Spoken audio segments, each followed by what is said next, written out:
All right, tale of two integrals. We are looking actually at the same integral, but doing it in a slightly different way.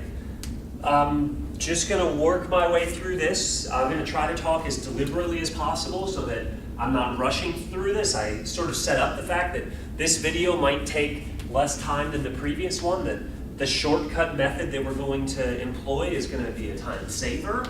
Hell, I just talked right now for 20, 30, I don't know how many seconds, so let's get down to business to see what's going on here. Now, first observation, this is the exact same problem as before. It's literally identical. We've got a function, we're looking between 1 and 2, we want to know the area under it. And we know how that story plays out. Find the antiderivative function, plug in the top bound, plug in the bottom bound. Okay. But I want to make one observation. And the key observation here is this original function is a function of x. So whenever we're looking at where 1 and 2 are, 1 and 2 are along the x-axis. With that being said, let's proceed through the problem. Now, if we're going to find the antiderivative, we've got to find the antiderivative function. I notice that this function has things being multiplied, and some of those things being multiplied are related by way of derivative, so I'm suspicious that u substitution comes into play. I set u equal to x cubed plus 7 in order that derivative du equals 3x squared dx.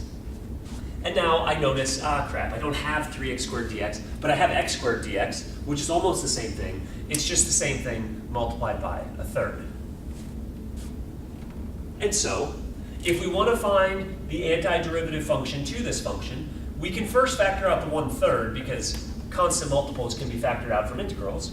And then we'll have, what? The 1/3 du, that's accounting for the x squared dx. And the only thing that's left over is u squared. You can take this integral very straightforwardly. This is just 1/3 times a third u to the third plus c. This is 1/9 u to the third plus c. To this point, the problem is almost exactly the same, minus the observation that our original bounds were along the x-axis. But here's the deal. I don't want to go back and plug in x cubed plus 7 for my u, because that makes my function look ugly compared to what it looks like here. This is so much simpler looking. So what I want to do is observe the fact that this is not the antiderivative function in terms of x. This is the antiderivative function in terms of u. And because of that, if I'm going to be plugging in the top bound and the bottom bound, I need to be making sure at this stage of the game that I'm not looking at my function along the x-axis. I need to make sure I'm looking at my function along the u-axis. But I can do that. You see, because the original bounds were x equals 1 and x equals 2, let's find out where they are along the u-axis. Well, when x equals 1,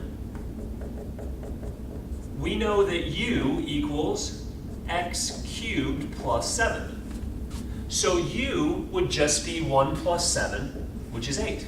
So the original x position of 8 corresponds to a u-axis position. Well, the original x position of 1 corresponds to a u position of 8. X equals 2 was the top bound.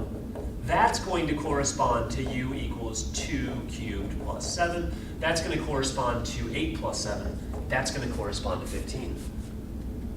And now, using my function in terms of u, I use the bounds of 8 and 15 along the u-axis, and I simply have to compute f of 15 minus f of 8, and that is 1/9 15 cubed minus 1/9 8 cubed. Less paper, less cumbersome antiderivative expression, less clutter, less time.